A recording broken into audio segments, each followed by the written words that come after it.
the Baen Free Radio Hour.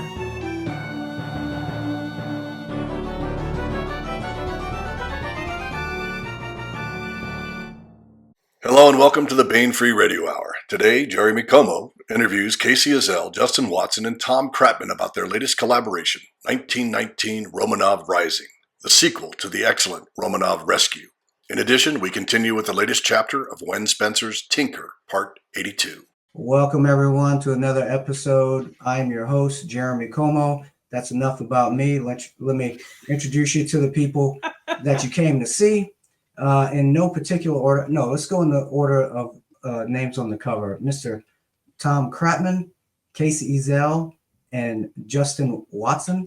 Welcome, everyone. Thank you for coming and talking to us today. Of course, we are here to talk about 1919, the Romanov Rising. And before we get started, we'll go in order of names on the cover.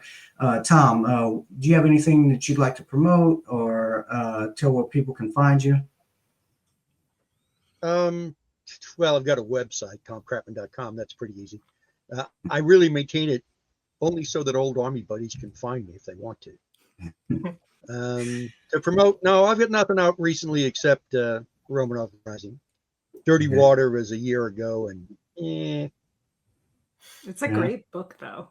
It is. You should really promote good it just on principle. Yeah, I that's unfortunate because I love that book. I think it's What's so it about? fun. It's kind of like a little bit of a time travel, but it's a love letter to Boston, cool. and it's like a family story, but it's also really dark. Dark family story. All right. Dark family story, time travel, love letter with aliens. Yeah. Yeah, and sounds Tom awesome. Kratman patented violence. Yeah.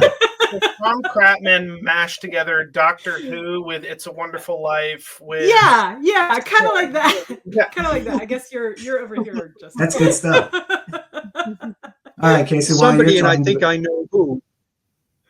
Somebody, and I think I know who murdered it for political reasons in Publishers Weekly. Oh no. That's unfortunate. Yeah, I mean, if I ever find out who it is, I'm going to kill them. So, have no doubt in that. I will kill them. Kill them in the face. 2 minutes in, and we're already on death threats. That's amazing. Yeah, well, we're doing pretty good on cursing. Unless I can point a person. All right, Casey. What do you got coming up, or where do you want people to see you? Well, I definitely want people to go check out 1919, the Romanov Rising. That's my most recent release, my most recent novel release for sure. And you can find more about that book and multiple other books on my website, which is at www.caseyezell.net or .com. I own both. If you do go to that website, you will notice that I am incapable of keeping myself confined to one genre. I am explicitly genre fluid. So I got a little bit of alternate history. I got a little bit of this space opera over here. I just recently started writing some lit RPG. So come check out my website and find something you love.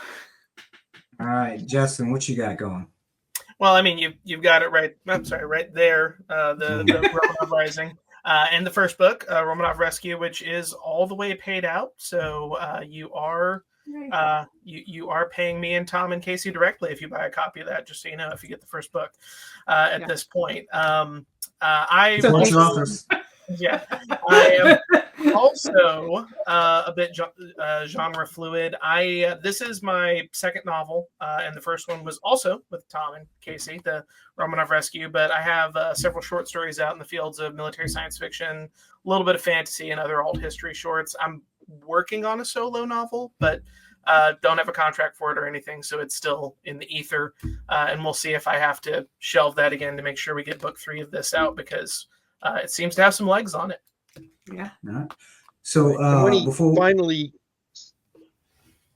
sends me a copy of Volume 4 for the countdown series, then he'll have that too. So. Yeah. I have comments from you that I'm working on Volume 4 of M-Day. Those comments were a while ago. That's fair. Chop chop.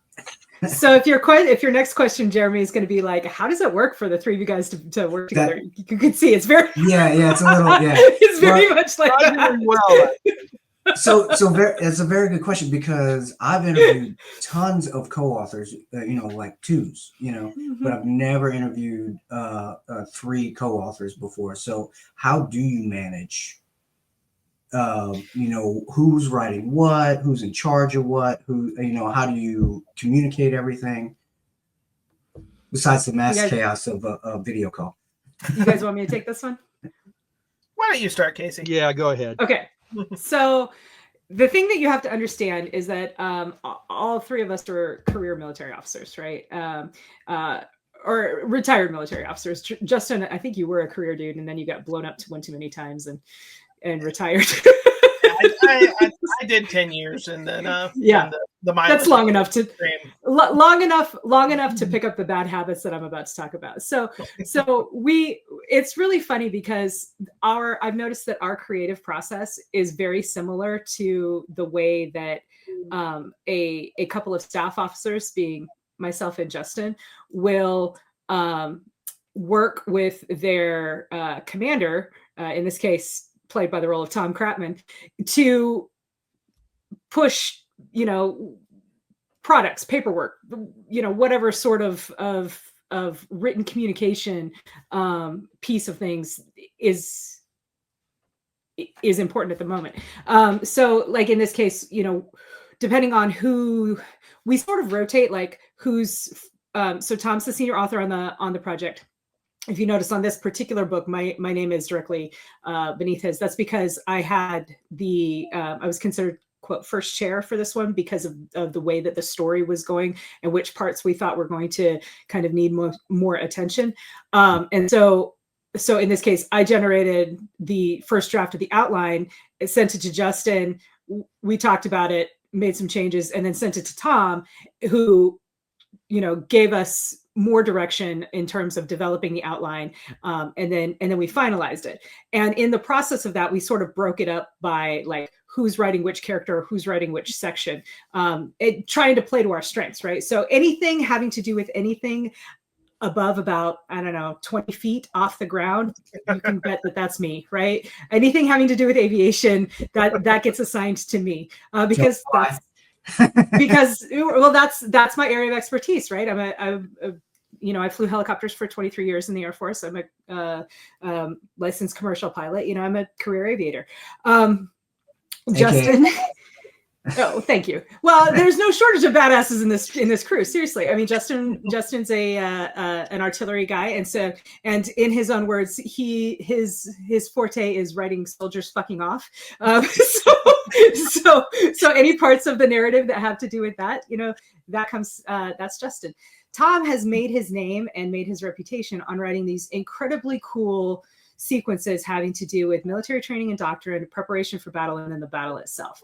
And in both Romanov Rescue and 1919 Romanov Rising, you can see his signature touch in those sequences within the narrative. And so those are the parts that he writes. So we get our individual assignments. We write them. Justin and I sometimes are like, hey man, look at this before I send it to Tom, because I don't want him to tell me I'm an idiot. And then once they're good, we send them to Tom. And Tom, sometimes tells us we're an idiot, but sometimes he actually has good things to say. And it's been great, because the advantage of that, for me at least, is I get the opportunity to really learn from somebody who's been very, very successful in the field of military science fiction. So I don't know. That's awesome. Go ahead. I'll point out that working for Tom can educate just about anyone. So my background, like Casey said, I'm in a lot of areas. You need to know how big a Russian ruble was in 1917? Tom can tell you. Got you. We're going to talk about the research. But like for instance, like there was we'll get to it, I'm sure, but there's quite a few scenes on the Western Front of World War I in this book, and I had known that a 1911 fired at point blank will jam, but I've never fired a 1911 at point blank, so I didn't know exactly mechanically why. I'm a moderate gun guy. I'm not Larry Correa. I'm comfortable around weapons. I'm proficient, but I'm not by any means a competitive shooter or a technical guru. Tom knows. Tom knows exactly why a 1911 malfunctions and can describe the malfunction in detail as to why the slide won't rack on it because if you fire at contact range, and that is as someone with my own ego. That is could have both, brought one down here. So. Yeah. Well, and that's the funny thing. I own a 1911. I've just never shot a ballistic dummy or a person at point blank range with one. I've never shot anyone with a 1911. Period. But I have to qualify that in this company. But it's that kind of thing that even if you know you're pretty proficient with this stuff, there's a lot to learn in this process. Yeah, for sure. No, Justin, something is screwing up your transmission. Say again, over. I have you, Lima Charlie. How my station? Casey, can you hear me okay? Yeah, I got you. You're 5 by Jeremy? 5. Now, No, but everything you said after 45 to about now was that might be on your side. That might have been, because I got it. that might have been you because we got it. Yeah. okay. All right. So let's talk more about. So how was labor divided? Like who's the historian? Who's the, Who's not? Who's not? And what hilarity ensued? I already talked too much. So, Justin, I think you should take this I'm one. pretty anal retentive. Mhm. So, I'm like, what was it with artillery I had you look up because I wasn't sure? Oh gosh, it was. This is a year, about 18 months back. We were going through the French guns they'll be using commonly in the Civil War, right, Tom? I think we were maybe looking at the feasibility of what kind of teams you'd need to pull it with and how fast you could go on Oxcart. Either that or it was something about the fuses on French artillery rounds that the Russians would have available. I can't remember which one it was. I think it was one of the two of those. But it was something very noodly. But I have the excuse of early onset dementia, maybe. So, I don't know. You're fond of saying that. I still don't see it. I can go back through our emails and Messenger. I'm sure I could find it, but I don't want to slow down the podcast that much. And I did look it up. I made sure I got it right. Yeah, right. Well, because when we first started this project, I remember very clearly Tom saying, look, we are making one change and one change only to history. Everything else after that has to flow logically from that change. And the change that we made was at the beginning of the Romanov rescue, a German general takes a left instead of a right on his nightly walk. And because of that, he sees some Bolsheviks accosting a young girl and responds promptly and decides something has to be done. Everything else flows from that. Everything else, right? One of the examples that I can give you is that I think we first see him in the Romanov rescue, but in 1919, the Romanov Rising, we get an opportunity to hang out with Quentin Roosevelt quite a bit, who is the youngest son of U.S. President Theodore Roosevelt. And he, in our timeline in real life, was killed in World War I. The reason that we actually get to hang out with him and that he survives that engagement that in real life killed him is because when he was set upon by German Luftwaffe fighters in real life, there were 3 of them. And there was forever after, I mean, they're all dead now, but to this day, there would still be controversy amongst those 3 aviators as to who actually shot him down. We removed 2 of those aviators from that situation because it was logical when you trace the chain of events back to the one single change that we did make. So 2 of those guys were no longer there. So instead of a 3v1 engagement, it was a 1v1 engagement. And that was something that Quentin was entirely capable of surviving. And so we had him do so. So it's all that kind of stuff, right? Like things have to happen for things that happened in the story timeline have to have a reason that traces back to that change in order to happen in our timeline. Did I say that right? I kind of got confused. Let me give the worst possible example that I can think of not doing that. Harry Harrison's, I know, Nil Nisi Bonum and all, but Harry Harrison's Stars and Stripes series is appallingly bad for one unconnected change after another. To say nothing of really shitty research.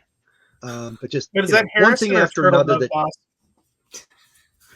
No, Turtle Dove does pretty good research. His only real failing that I can think of is, and the reason I can't read him anymore, is his variation on "I'm not saying you're wrong."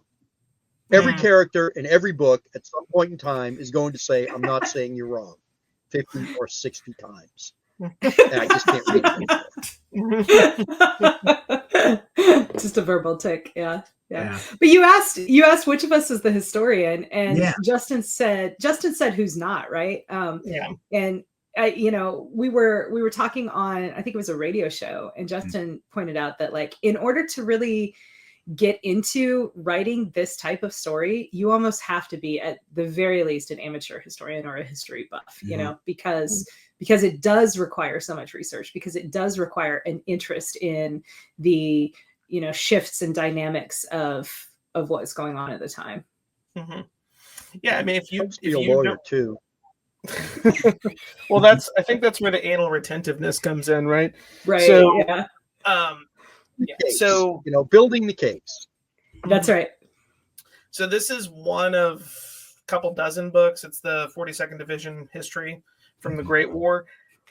I've got these open next to me when I write, and multiples of them trying to piece it together, because of course, there's conflict between one source and the other. And it gets real interesting when you get into the actual Russian part of the Russian Civil War and the actual Russian fronts, because some of it's an educated guess on the part of the historians writing it, right? And almost everything we get is through a filter of those who managed to make it to the United States or Western Europe, at least in terms of major historical works. And it is, if you don't enjoy reading that and sifting through that, this is not the kind of project you want to undertake, especially not working for that guy. It will crush your soul. If you don't enjoy it, it will crush your soul. In terms of division of labor, Tom is overall in charge, of course. He's also been the driving force behind the rescue mission itself, in the Romanov rescue, and the disposition of that same force through 1919, the Romanov Rising. I've kind of taken the broader, the Russian Civil War itself. I have the point of view of the actual, mostly the White Russian Army itself, as well as some of the Cossacks in that area, and also a lot of the American elements that are probably going to end up committed to the Russian Civil War, and they're almost certainly going to be committed to the Russian Civil War in the next book. I've had that responsibility. Casey has had everything 20 feet or higher, and now because she said that, I'm almost tempted to put in a high dive sequence just to make it technically qualifies. And then she also has the Romanov girls themselves. The actual dynasty has been, with a lot of input from Tom, has really been Casey's driving force in these books. And I've read the book, of course. And for people watching this, are we just going to get a history lesson? So, no, it's alternate history, and I love that stuff. I love what if, and in this book, y'all did a very good job of doing that. And really, for me, all I had to know was, like what you said, what was the one change, and then the rest is just a story that you're telling. So it doesn't read like a history book. It reads like a compelling story. For those of you that are watching this and worried that you're just going to read a history book, you're not. It's a very compelling story, and really, so with that being said, are there any characters in there that didn't exist before? Are these all real people? No, they're not all. Daniel Kostoshakov was based on a friend of mine, died of cancer about 12 years ago. West Point class of 1980. And I didn't want him to be dead, so I brought him back to life for this. That's awesome. That's awesome. So on that note, And his staff and his commanders are all fictional. Yeah.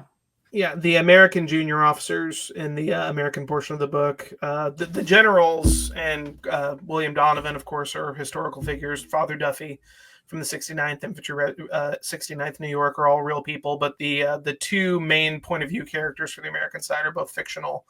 Kind of a little bit of echoes of Lowell and Felter from the Brotherhood of War. If you've ever read those series, is kind of what I was going for with them. Although this is set much earlier in the Brotherhood of War series.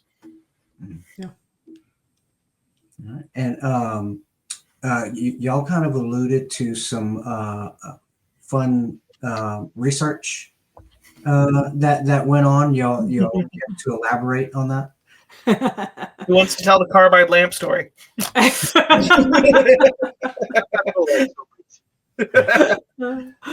Tom will set himself on fire rather than get research wrong. Correct. Proven to be true. I'd originally postulated these little flashlight things that existed. You know, the Germans had them, and you pull the cord and you get about 12 seconds worth of not really great light. Decided that and demonstrated the problem with them by killing someone in a training exercise in the first volume. In the book. And went he looking didn't kill anyone for... during research. No, I didn't kill anyone doing research. Yeah. So I went hunting around, and I've got an old friend of mine who spent about 12 years in Delta. He's a retired colonel. And he's, you know, I mentioned to him, what about carbide lamps? He said, oh, I already thought of those. You know, I figured you'd just, fuck you. So carbide lamps. Carbide lamps are, shit, do I have one handy? I don't think I do.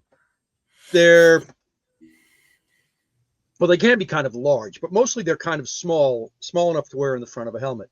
You put carbide in, and you turn a little lever that will regulate the flow of water, and the water in the carbide will react to create a acetylene gas. They've usually got, if they're in decent condition, a little flint and striker arrangement where you do this, cup your hand over it, do that, and you get a very bright light, actually.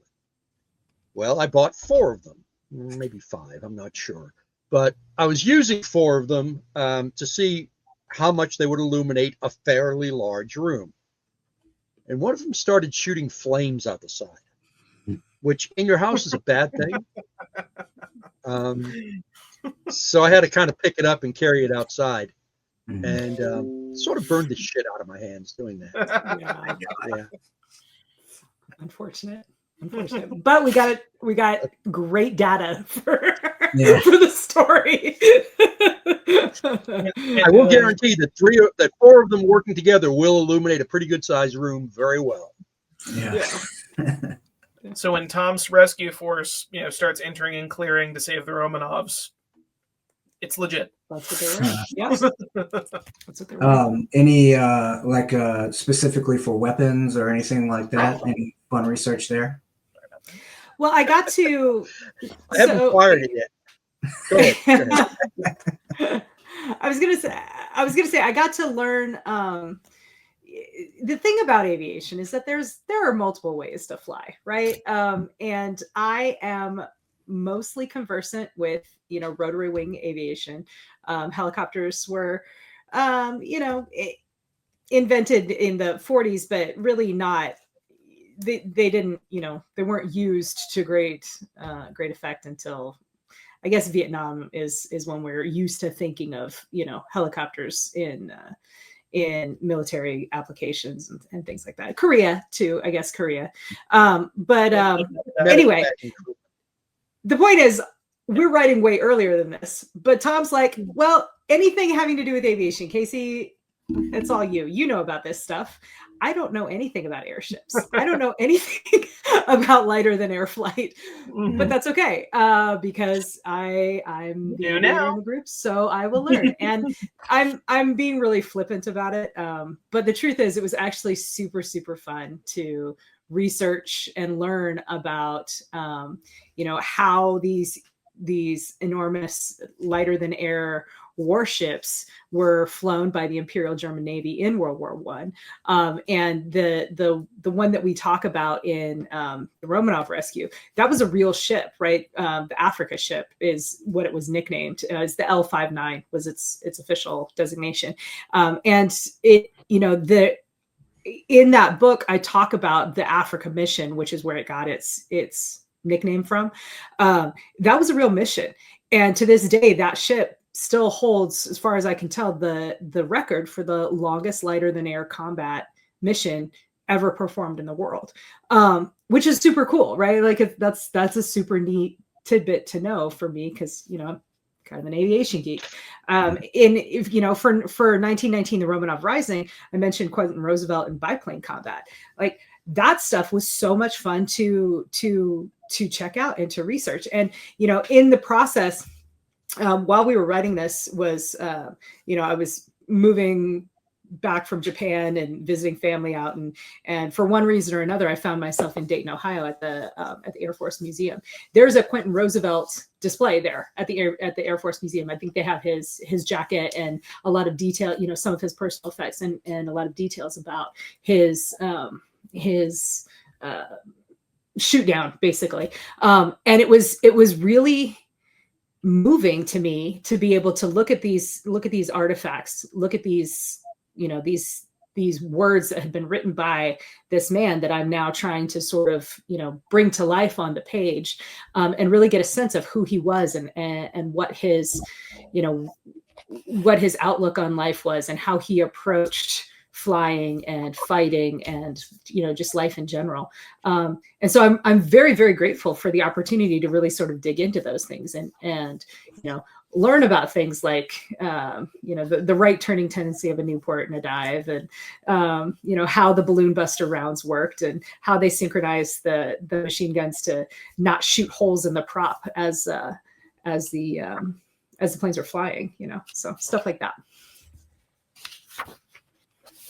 So did you all have a favorite character or favorite scene that you enjoyed getting into? Two different ones. Well, three different ones. Talk about them all. My favorite character is Botchkareva, who's a real person. She was finally stood against a wall and shot, but she's very real. My favorite scenes, I think, are split between Tatiana on the mortars and those are so good. What the little rescue force does to the Bolsheviks who rape the nuns. Yeah, that's how you know you're reading a Tom Kratman book. Also, that yeah. I can tell you what happened. Would you like to know what? Oh, you read the book. You know what happened. So my favorite scene that I didn't write was Anastasia's speech before the Senate that Casey wrote.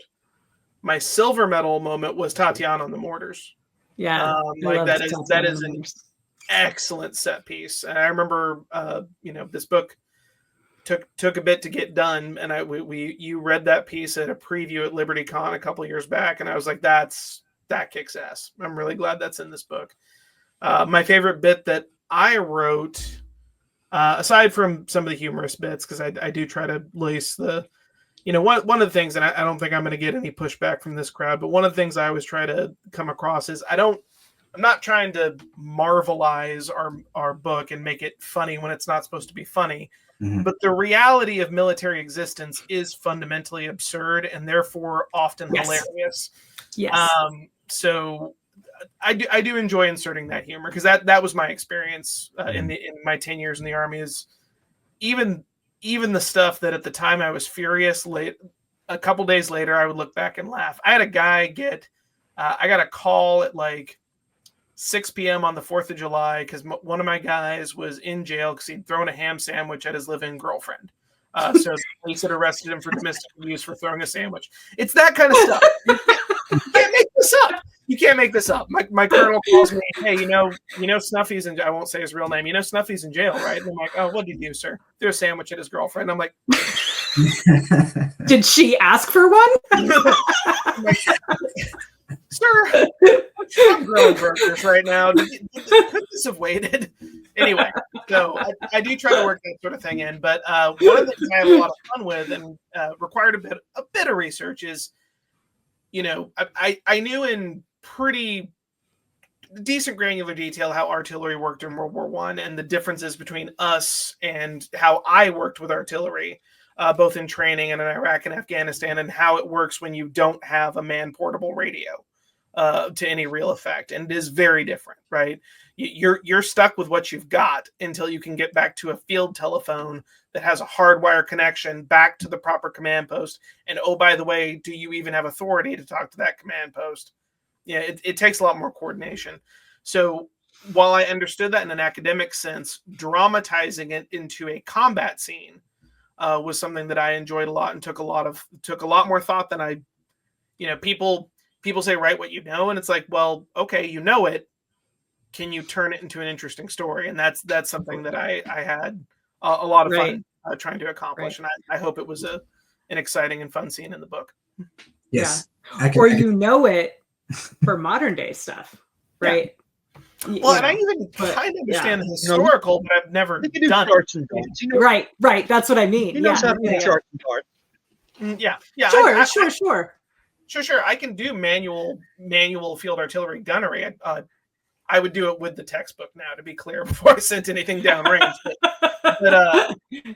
But the fact is just how you execute. Like, I've called for artillery in Iraq. I've called for mortars. I've talked to close air support. I've never done those things without a man-portable radio, and the assumptions are just so different at a gut level if you can't carry your comms on your back. So writing that, again, I knew it. I absolutely knew it. I've read a lot of history, but trying to inhabit the character, having to fight the fight without the ability to, this is me, not there, over here, Right. Yeah, it was very similar with the aviation sequences, right? Because I know how to fly in formation, right? But I don't know how to do it in a biplane that doesn't have a radio because the radios were too heavy, right? Wow. Yeah. So that is wild to me when I sat down to think about, okay, how do they coordinate this? How do they do that? So yeah. You're running around and yelling. Tom, you were about to say something. Sorry about waving their hands. Yeah, they could in World War I carry a donut of wire on their backs and a field phone. And in theory that might have worked, except for one thing. Yeah, but enemy artillery had a tendency to blast your wire. Mm-hmm. So it was not something you could count on for more than 5 minutes. Yep. So, so we talked about what y'all liked about, your characters or your scenes in this book. Also, I agree, Justin. The scene in front of the Senate is probably one of my favorites. I enjoyed that one. Thanks. That one got me. Do y'all for the genre fluid folks? What is your favorite genre to write in? And you can, of course you can mix them up and say multiple, but what's your favorite? Right now it's alternate history. Buy this book.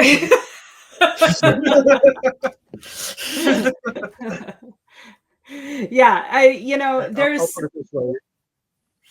is something special about alternate history. There's, and I think it's interesting because sometimes people think, okay, well, if you're writing in a historical, setting, you don't really have to do world building. And I find that to be absolutely false. The world that we have to build is, that's part of the reason we do all this research, right? Is because the world that we have to build has to stand up to what people know about the way things really were. Yeah, it's not harder, it's just different, right? Different expectations, I guess, and people maybe have more expectations so that challenge of building a realistic historical setting, building a realistic historical world, and building realistic historical characters that are still interesting, well-rounded people that are, that have their own needs, their own motivations, their own, desires. That's a fun challenge. That's something that I will always love about alternate history. And I mean, I love it about other genres too, but in alternate history, it just hits different. Oh no, the what if is a blast. It's fun to read. It's fun to watch. It's just like you said, if one little thing changes, mm-hmm. what happens? And I love that stuff. Yeah. Oh yeah. Who wants to answer next on the genre fluidness and what's their favorite? Justin, go. So we're going to do 19 volumes minimum. This had better be my favorite for until my Good point. Yeah. You're asking me to pick between my children because I am probably I am the nerdiest of nerds. I like almost everything nerdy except anime, and that's not a judgment on anime. I just haven't gotten into it. I'm not saying I'm too cool to like anime.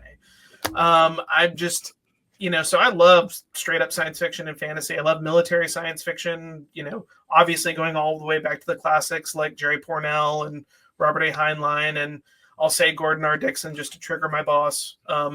And because he has some choice words to say about Dorsai. But I love mil sci-fi, I love space opera, love epic fantasy. I love it all. One of my many goals as an author is to play in all those fields, right? So like Tom said, we've got a lot of this, and I will be an alternate history author for many years to come as long as Bane's willing to keep publishing it.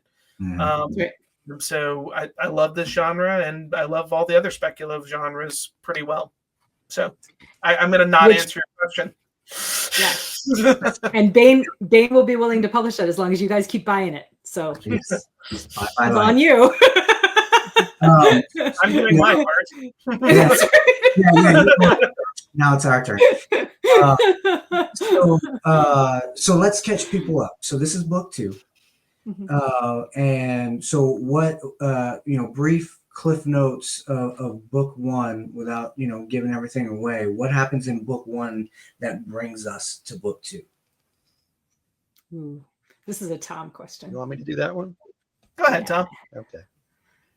There's a German general named Max Hoffmann, probably the greatest staff officer who ever lived. He was a 2-star. We'd call him a 2-star, a major general in the First World War.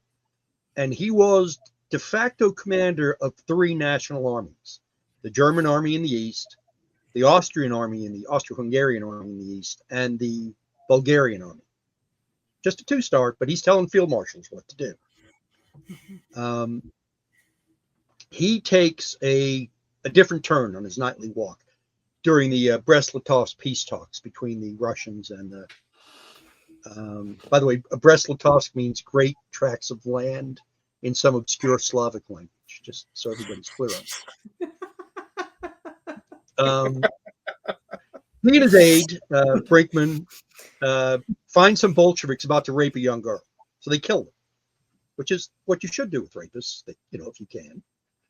That should be uncomfortable. And the more Max thinks about it, the more he thinks, we're going to stop the Bolsheviks. We can't, just because Russia's out of the war, we can't let the Bolsheviks take over. So, in point of fact, the Africa shift that Casey mentioned was docked in Bulgaria. Max Belowik, he had control of that area. The only reason that Russian POWs are still being held by, in German camps is because the peace treaty isn't quite finished yet, but the war is over. So he's got a bunch of guardsmen he can recruit one to recruit the rest. Has them escorted around, and they raise a small battalion-sized force. They build their own training facilities. They do a lot of skull sweat to develop their doctrine and train on it, because nobody's ever done a hostage rescue of this kind in human history before. So, that's why the little flashlights and then the carbide lamps, the Germans set them up with an early pretty good submachine gun. And the Germans moved them to really a staging area close to where the Russian royal family is. At the same time all that's going on, there's a smaller group called Strat Recon, which exists for two purposes. One, they really would have to have somebody out looking for the royal family. And two, for those who don't like extensive training, organization, and supply scenes, Strat Recon will give you a steady diet of carnage and fun. Yes. They do the rescue. They managed to save 3 members of the royal family out of 7. And then when the Zeppelin is bringing in the last element of, because they couldn't get everybody forward in time, it just blows up in the air. And you may say, oh, that's just authors, date. No, it actually blew up on the day we had it blow up. It was just over the Mediterranean instead. That's awesome. Yeah. So let's talk about the current book and where it picks up from the first book, without too much detail. Don't want to give it away. Not too much detail. Jesus, we should do this sequentially. So, yeah, okay, I'll go first. Strat Recon is out again looking for a different segment of the royal family. Their organization's been changed a little bit. What they're looking for is Empress Tatiana's Aunt Ella, who was a nun, and perhaps the 20th century's best candidate for sainthood. Although she had a ruthless streak too. She did. Or we have reason to believe she did. Practical, at least. Good looking girl. She was at least very practical. Yeah. She knew when to keep quiet when a certain, pain in the ass monk was about to be killed. She was clever then. And since I get that question a lot, Rasputin's already dead before both these books, just so if anyone wants to ask. I get that every time. Are you going to write about Rasputin? No, he's dead. Sorry, go on, Tom. Yeah. Okay. The Bolsheviks have stripped out their garrisons from like Ekaterinburg and maybe a couple, and at least one other place to send them against the Bulls. So Strat Recon finds those marching on the city, which means that the imperial forces, the white forces here, can't send out a rescue force to save Aunt Ella, dumping it on little Strat Recon, which isn't really equipped or trained for this. They fight a battle. They defeat the Bolsheviks, I think in a fairly realistic way, although it draws heavily from what the Finns did to the Soviets in 1939 and 40. Yeah. There is a defense of Ekaterinburg, which really is more of an ambush of a train, which is, you can see the train right there. That happens in the book. And we end up with Ekaterinburg and a whole bunch of money in imperial hands, and everybody about to close, Tatiana and her guards brigade about to close on Ekaterinburg. And that pretty much ends my part of it. Who's next? I guess that would be, we're kind of overlapped, right, Casey? So yeah, sure. So as far as Tatiana is concerned, she has ultimate faith in her, in her commanders. And her concern is she knows that she cannot be the same kind of, empress that her father was the emperor. She knows that was, something about him was fatally flawed that led to the revolution, the abdication, all this kind of stuff. She's got to figure out how she's going to lead and how she's going to rule. And part of what she figures out leads to her, leads to the what we call Tatiana and the Mortars scene. And I won't, at the risk of spoilers, I won't say much else. Just, there's some pretty good clues on the cover of the book. So, you notice she's in, full battle rattle for whatever that's worth. So, so there's some of that going on. And then once after that incident, there are quite a few consequences for her life and for her relationships with with her high level commanders. And one of the things that is impressed upon her in these ensuing conversations is, look, man, like you're pretty much it. We have you and we have your two younger sisters, and all of these people did all of these things to keep you guys alive. So, figure your shit out, basically. And she decides that she's got to take some steps to essentially secure her succession. She's not ready to get married and start having babies. She's not in a position to do that right now. But what she does have is she has two younger sisters that she would not mind putting into a safer situation. So for reasons that we go into in the books, she makes a choice as to which of her sisters to designate as her immediate heir, and then she sends them off to the she sends them off with the goal of going to England via the United States. Now, because the U-boats were still active in the Atlantic, they have to take the long way. So her two younger sisters, Maria and Anastasia, end up on this, incredibly long journey across Siberia. We don't go into a lot of detail about that journey just because it would be like, and they're on a train. And then the next day they were on a train. And then the next day they were on a train, because Siberia is big. I don't know if you're aware. But they do cross the Pacific and they land in San Francisco. And I chose to tell the next part of the story largely through Anastasia's eyes, because once they arrive in San Francisco, Anastasia, something strange happens, or I don't know if it's strange, but something happens to her in that she falls in love with the United States. She's like, this place is, because she is also aware that something has to be different from the way that it was when she was growing up. And she recognizes that in the United States, it isn't fair, and not everybody starts from the same place. And, maybe, people have differing levels of privilege, for lack of a better word. But at the end of the day, if you've got money, you can buy pretty much anything you need in the United States. And that was not necessarily the case in Imperial Russia before her father's abdication. And that fascinates her. And so for a large part of the rest of the story, everything else that I wrote is pretty much through Anastasia's eyes as she learns what she can about the United States and keeps asking herself the question, how can I take this and use it to help my sister? So. And then while that's going on, Justin follows some soldiers around. Yeah, well, that's right. Some American and some Russian soldiers. So one component is what I've already talked about, which is the Americans on the Western Front that will play a part in the Russian Civil War to come because of that scene on the Senate floor we've praised a couple times already.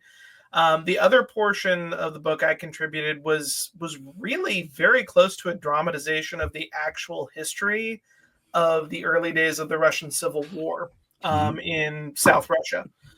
So I spent a lot of time in this book. Oh, here we go, glare again. There we go, white against red. So there we go. So that is because I was inverted. Yeah. Sorry, Casey's doing the aviator thing with her hands for anyone just listening. So the commander of the White Russian Army in the south of Russia, probably the largest coherent combat formation of the White Russian faction against the Bolsheviks at this point, was a guy named Anton Denikin. And he was a reasonably competent general, very, very storied division commander during the Great War,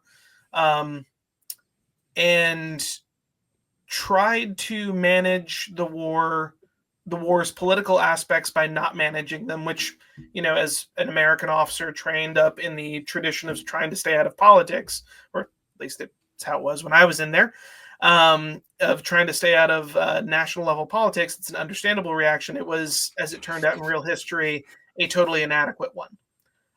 because he had a very, very fractious coalition of forces that included straight up imperialists who wanted to return to autocracy, Mensheviks, which are socialists who are not Bolsheviks, and then a handful of actual, what we might call Democratic Republicans or Republican Democrats, people who wanted some moderate form of representative government. They're never as strong a force in Russia in real history as they are in Western Europe or the United States, but they were there to some extent. And his answer was always, as would be the answer for the entire White Russian faction, we're just here to beat the Reds. You know, that's what we're here to do. I'm not going to make any statement about what comes after. In the early days of the Russian Civil War, most onlookers would probably have pinned victory on the White Russian Army because they had a ton of advantages, right? They had most of the trained officers and veterans of the Great War. They had better troops, better equipment, still it's still, the logistical situation is still dire for them as it is for the Bolsheviks, but they're in slightly better condition in most ways. The Reds have the advantages of interior lines and a coherent, unifying vision for the future, is really what they're looking at. So because Tatiana's forces around Ekaterinburg haven't been able to link up with the White Russian forces in European Russia yet, she's a bit of an off-screen influence for most of my book. Like, they're starting to hear rumors of surviving Romanovs through some of the book. The Pyotr Wrangel, who's another Russian general at this time, and Denikin have debates over what the role of the royal family should be, if any, in the future of the Russian army, but in the future of Russia as a whole, I should say, not the Russian army. But for a large part of my segment, it's talking about what was going on and how their decisions might have shifted with the news of a Tsarina who is not only, alive, obviously that's good to have someone to rally the imperialists around, but also someone who might be able to deliver a stronger alliance with the Western allies. Now, the White Russians did have some Western allied support, but it came with strings. It was often intermittent and, very, very irregular. Sometimes it was a hose pipe. Sometimes it was a trickle, right? Throughout the Russian Civil War. This, I think, what we're doing is a very realistic counterfactual, given the ground truth in 1918 in Russia and what would happen if someone was able to convince the Western allies, especially the United States, to really go all in behind the White Russian army at that early date. It has to happen early, though. If it happens much past 1919, it's probably no good. But if at this early date, it still is fairly realistic. Sorry, that was a very long answer. For what a good answer. Yeah. So for those of you who haven't read the book yet, what are you waiting for? Go get it now. I will attest that I was not. I knew of the Romanovs. I didn't know a lot about them. It's worth a Google to read this book. Even if you're not a history buff, it's a compelling story. But if you are a history buff, you're gonna gobble this up. It's gonna be good. And I'm guessing other people are asking this as well. What can we expect to come next? Is there something? Well, according to Tom, 19 more books. So, well, we have vague plans after the 70s, right, Tom? Yeah, we do. We have plans stretching into the 1970s. So, wow. You guys keep buying them. We'll keep writing them, man. Yes. Yeah, they're fun. Well, yeah, no, like I said, is even for, because I'm not a history buff. I mean, I watched documentaries here and there, but I wouldn't be what you call a history buff. But it's still a very compelling story. But if you, like I said, if you are a history buff, you're gonna eat it up. It's gonna be good stuff. But the story's good too. So you're not gonna be reading a history book. There's a good story. Well, we try to tell everything through the point of view of the characters and how it impacts their individual lives. And I think that that's something that people respond to well. Yeah. And another thing I enjoyed were the pictures in the book. throughout the books. Yeah, Those Tom. That's tell all. us about those, Tom. Yeah, those are a bitch. And moreover, I think the next volume or two, I'll still be able to find pictures, but we're going to run into copyright real quick after that. I was going to ask, And yeah. I'll go back to doing it.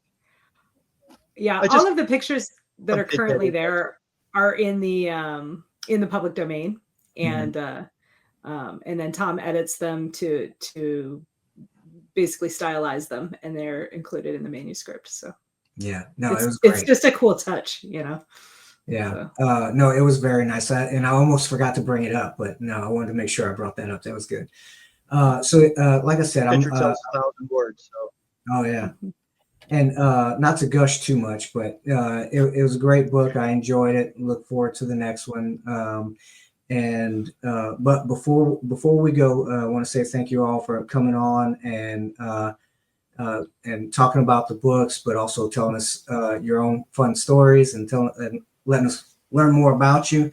And speaking of, one more time, let's tell people where they can find you if they want to read your stuff and learn more about you, if they can see you in public or not. Go ahead, Justin. I think you went last time. You go first. Okay. So I have a website, justinwatsonbooks.com, because somebody is sitting on justinwatson.com. I don't even know what they're doing with it. They just own it, and I can't have it. So it's justinwatsonbooks.com. You can find all these two novels and all of the short fiction anthologies that I'm a participant in, most of which are Casey's fault. Casey gets me invited to all kinds of anthologies. And then Tom has me in one or two as well. Yeah, 6 Degrees of Casey Ezell is my generation. It's a thing. Generation's author game. Like, how do you know Casey? How many times have you called Casey? Only twice, Piker. We did a whole podcast. Yeah. We did a whole podcast devoted to Casey bullying people into writing. So I do bully people into writing stuff. Yeah, that's my superpower. So justinwatsonbooks.com. I'm fairly active on Facebook. I'm active on Twitter, Twix, whatever you want to call that. That's what I call it too. Yeah. And then I want candy bars. I'm running in the same social circles online as these reprobates, to my left, your right, my right, your left, however that works on camera. So yeah. Are you going to be out in public anytime soon where people can shake your hand? I actually don't have any appearances. I had to. I usually am at LibertyCon. I'm almost always at LibertyCon, but there's a day job conflict, and that is, while this book has some legs, it does not have the legs that pay my mortgage yet. So I still have a responsible day job career I have to prioritize. So I will not be at LibertyCon this year, but I hope to be year after that, and maybe DragonCon too next year. Not this coming year, but next year. We'll see. All right. And speaking of bullies, Casey, and I lied. That was a 2-part video that we did about her bullying.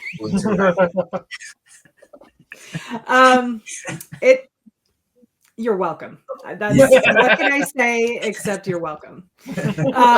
You can find me online at caseyezell.net. All of my socials are there. I'm active on Facebook, Instagram, and becoming more active on X, Twitter, Zitter, as Twix. Twix. I like Twix. I do too, right? It makes me want candy bars. I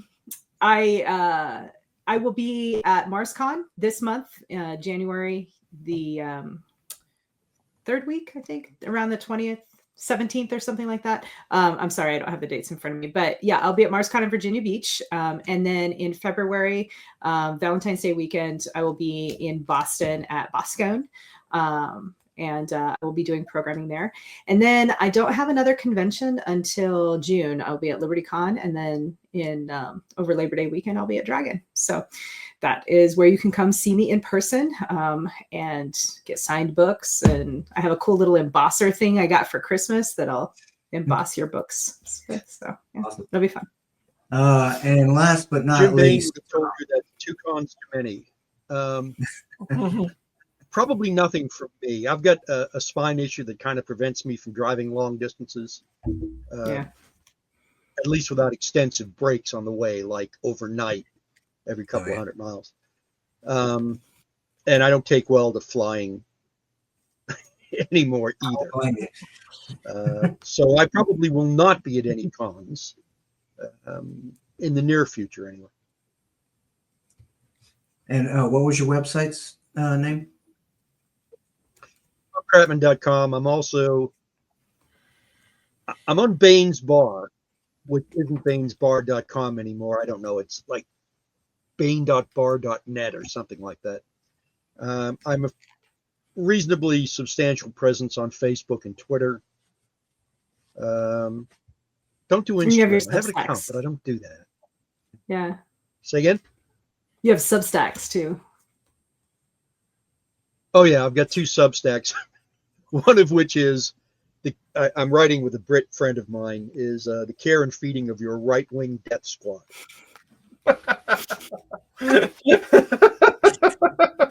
Which is actually about how to care for and feed your right-wing death squad.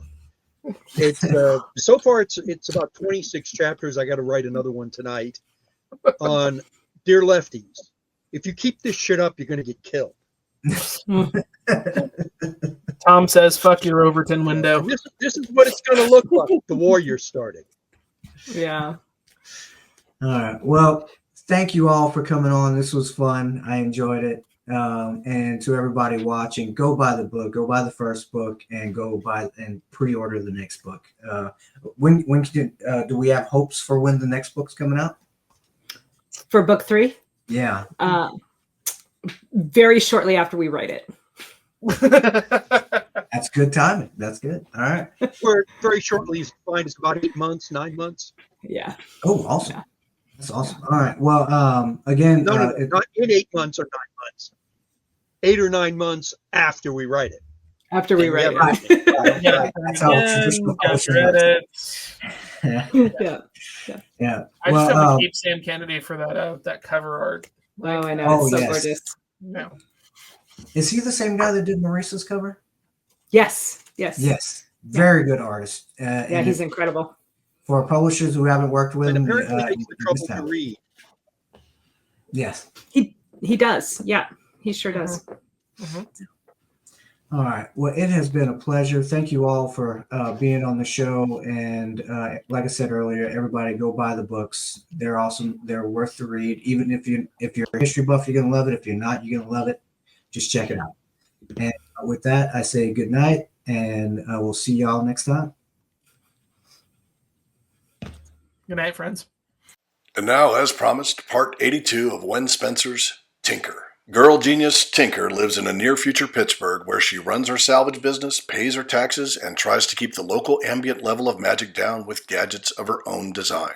Life as she knows it takes a serious detour, and she's faced with many distractions just as she really wants to focus on what's important, her first date. You need a healing spell. The kit was human-made, so there would be no spells in it. She was surprised he knew how to use the skin patches, but she supposed that knowing all sorts of first aid would be handy in a bodyguard. That looks good, Tinker lied. Let's go. Pony raided Sparrow's body for weapons, coming away with a pistol, 2 clips, a light bow, a quiver of white-fletched spell arrows, and a sword and dagger of ironwood, which would allow him to keep his shields up. He left the Oni sword where it lay, covered with Sparrow's blood. Tinker felt lightheaded and odd as Pony guided her to the road, saying, "We need to get to the enclaves or the hospice." The road cut a narrow path through the forest, only 12 feet or so wide. It went straight down to a gorge. Wooden scaffolding provided a temporary footbridge across, while stone buttresses indicated that the future bridge would be built on an impressive scale. On the other side of the bridge were the enclaves and human civilization gleaming just beyond. Pony, however, pulled her to a halt and drew his sword.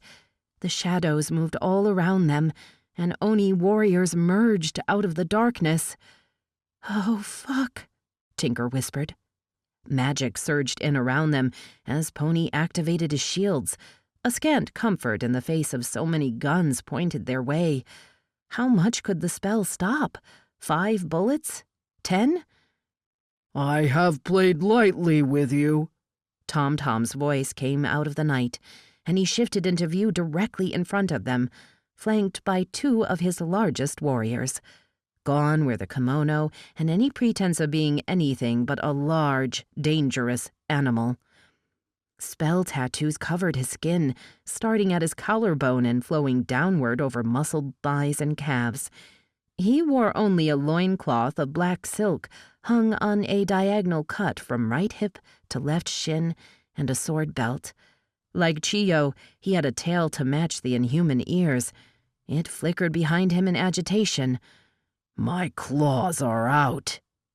He lifted his left hand to show that indeed his claws were extended, showing off 3 inches of needle-sharp points.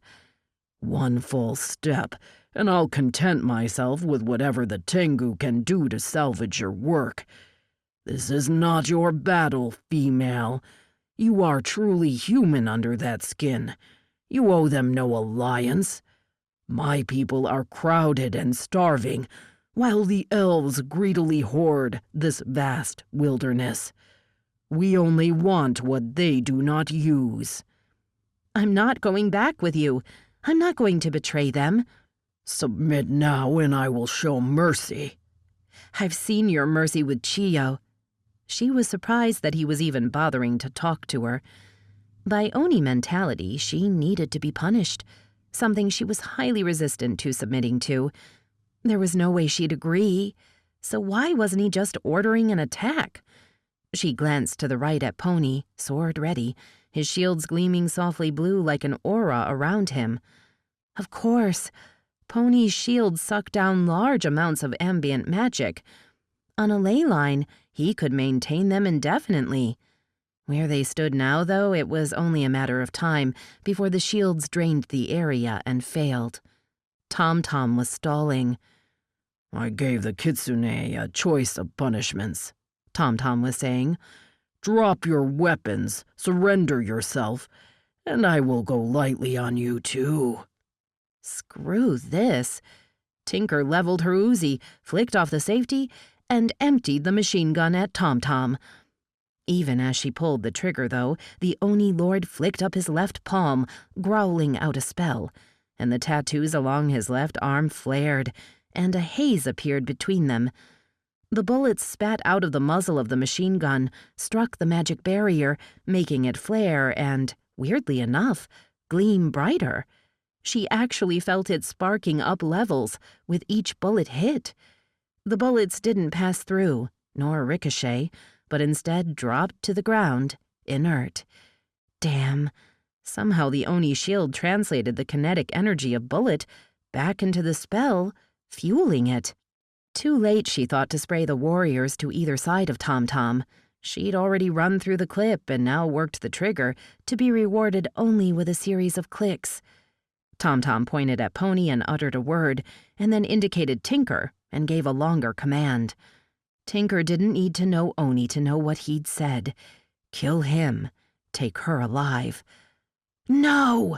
She shouted as the Oni warriors surged forward, some with swords and others with hands outreached. She tried to reload the Uzi, only to have clip and gun wrenched from her hands, and then her arms held, and she was lifted off the ground. She screamed wordlessly this time, kicking at the Oni holding her, and her legs were caught. Hoisted upwards by the 4 Oni, she saw Pony, shields blazing blue, desperately fending off 8 Oni warriors with sword and knife. He was never going to be able to hold them off. They were going to kill him. No, she cried, trying to wriggle free of the warrior's hold, but it was like being held by steel bands. With a deep, roaring sound, like an oncoming train, the wind suddenly blasted across the bridge and up the road, pouring over them, strangely hot. Her skin seemed to crawl as all her hair stood on end. She recognized the massive influx of active magic, but there was more, something like static electricity that rode piggyback upon the magic. Judging by the startled outcries around her, the Oni felt it too. To me! Pony shouted, and went down to his knees, crossing sword and dagger over his head. "Pony!" she screamed as he dropped his guard. With blinding whiteness, lightning struck. She'd never been this close to lightning before. It split the air with a deafening crack, and the boom of thunder was instantaneous in a wave of heat and pressure that vibrated clear through her bones. It was there and then not there, but its brilliance remained burned into her sight.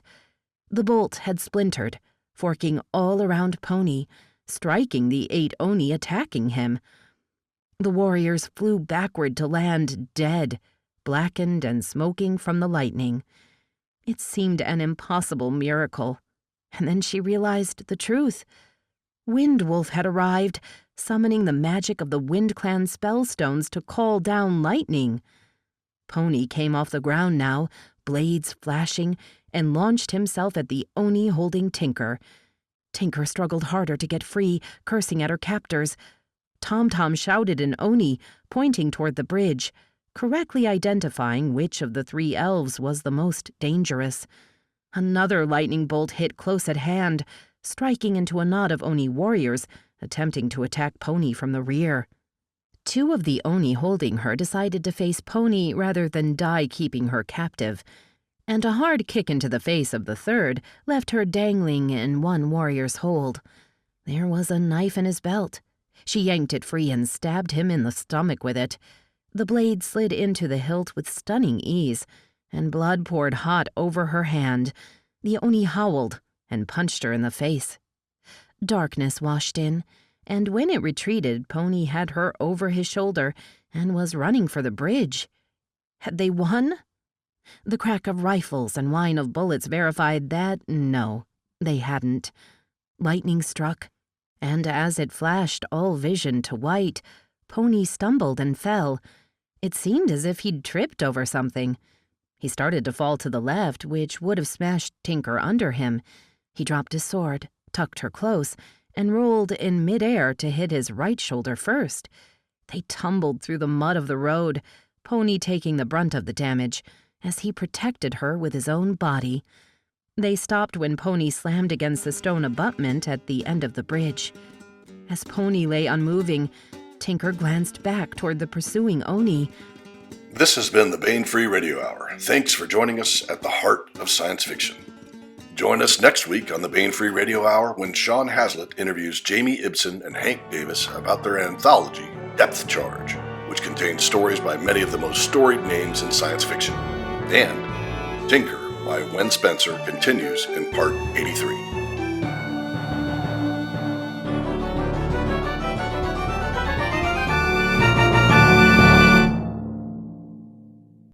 Score by Ruth Judkowitz.